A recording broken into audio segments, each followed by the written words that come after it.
Guys, siapa nih yang lagi persiapan untuk daftar beasiswa di tahun 2023? Nah, buat kalian yang lagi persiapan, coba deh tonton video ini, kita persiapan bareng-bareng.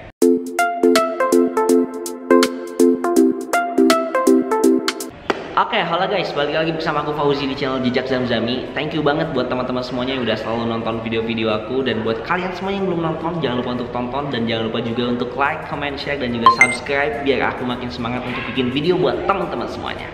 Oke, di video kali ini aku bakal sedikit breakdown tentang persiapan apa aja sih yang perlu teman-teman lakukan untuk daftar beasiswa di 2023. Di tahun 2023 itu bakal banyak banget beasiswa yang keluar. Jadi teman-teman bisa persiapkan dari sekarang apa aja hal-hal krusial yang bisa teman-teman persiapkan sebelum nantinya ke hal-hal yang spesifik dari beasiswanya masing-masing. Guys, sebelum lanjut videonya, aku mau ngabarin kalau misalkan kalian mau beli buku-buku beasiswa, tips beasiswa, informasi beasiswa, dan sebagainya, langsung cek aja link di bawah karena semua bukunya udah aku punya. Makanya aku rekomendasiin buat kalian semuanya karena bukunya bagus-bagus banget dan harganya sangat terjangkau. Yuk cek linknya langsung di description box. Pertama, yaitu nilai. Nah, memang banyak orang yang bilang bahwa nilai itu bukan segalanya, IPK itu bukan segalanya, tapi segalanya itu memang terkadang butuh yang namanya nilai. Misalkan ada beberapa beasiswa yang dia itu memberikan syarat bahwa IPK-nya misalkan harus 3,00. Ada juga yang IPK-nya harus misalkan 3,5. Nah, berarti itu kan menjadi syarat yang sangat krusial.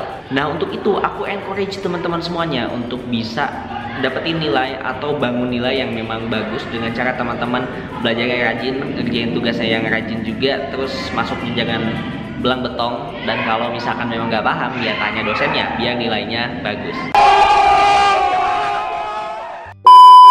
Kedua, bahasa asing. Ini nggak bisa dipungkiri lagi bahwa kita ketika ke luar negeri itu butuh kemampuan bahasa asing. Bahasa asing di sini sebenarnya nggak harus bahasa Inggris terus-terusan, tapi menurut aku itu bahasa Inggris merupakan bahasa yang perlu teman-teman kuasai aja. Walaupun memang teman-teman nanti kuliahnya di negara yang memang bahasanya misalkan bukan bahasa Inggris, entah itu bahasa Mandarin, bahasa Korea, bahasa Jepang, dan sebagainya. Jadi kemampuan bahasa asing ini perlu dipersiapkan dalam artian secara vokalnya juga harus bisa, dan secara tulis menulisnya yang diliatin lewat syaratnya kayak IELTS, TOEFL, dan sebagainya itu harus ada juga biar teman-teman itu bisa persiapan nantinya kalau misalkan daftar, oh udah punya IELTS-nya nih, oh udah punya TOEFL-nya nih, oh udah punya TOEIC-nya nih, dan sebagainya. Ketiga, menentukan negara dan juga kampus impian. Nah, kadang kan sebenarnya ketika kita mau kuliah ke luar negeri itu kita nggak tahu nih mau kampus mana dan mau negara mana. Akhirnya kita random aja lah daftar ke semuanya. Nah, menurut aku coba teman-teman tentuin dulu negaranya mau apa dan juga kampusnya itu mau apa biar teman-teman itu bisa spesifik dan tahu syarat-syaratnya mereka tuh apa. Kemudian teman-teman bisa persiapannya itu jauh lebih dulu gitu. Katakanlah misalkan teman-teman pengen ke Turki, ada namanya beasiswa YTB atau Turki Burslar. Nah, di sana itu ada persyaratan apa aja nih, dan teman-teman persiapkan mulai dari sekarang sebelum memang dibuka pendaftaran untuk beasiswa itu. Jadi ini langkah buat teman-teman tuh bisa selangkah lebih maju lagi.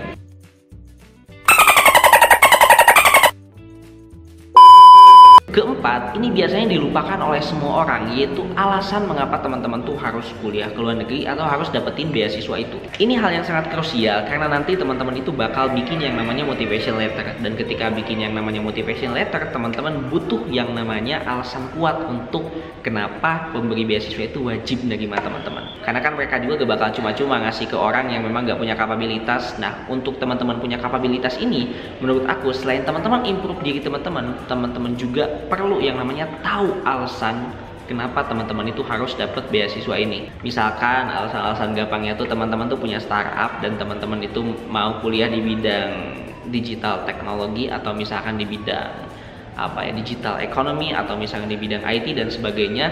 Karena misalkan dengan teman-teman mempelajari itu bakal mengembangkan startupnya teman-teman, dan nantinya ketika startupnya berkembang itu bakal berguna bagi masyarakat. Jadi kurang lebih gitu, harus punya alasan kenapa teman-teman itu harus dapat beasiswa ini dan harus menjadi penerima beasiswa ini dan bahkan harus kuliah ke luar negeri itu kenapa. Yang kelima sekaligus yang terakhir yaitu persiapan mental. Nah, persiapan mental ini sebenarnya merupakan hal yang sangat complicated banget. Mulai dari misalkan mentalnya itu pertama-tamanya kalau ya misalkan kita melihat pembukaan pendaftaran itu kadang kita kayak langsung down atau takut atau gak yakin. Nah teman-teman harus persiapkan juga, dan sebenarnya bukan hanya tapi setelah teman-teman berangkatnya juga nanti, setelah teman-teman dapetin beasiswanya, menjalani sebagai mahasiswa di sana, itu teman-teman juga harus kuat mentalnya, karena nanti bakal nemuin yang namanya culture shock atau nemuin hal-hal yang memang beda dari kita pada biasanya. Oke, segitu dulu untuk persiapannya. Thank you so much buat teman-teman semuanya udah nonton. Jangan lupa untuk like, comment, share, dan juga subscribe. See you next time and goodbye.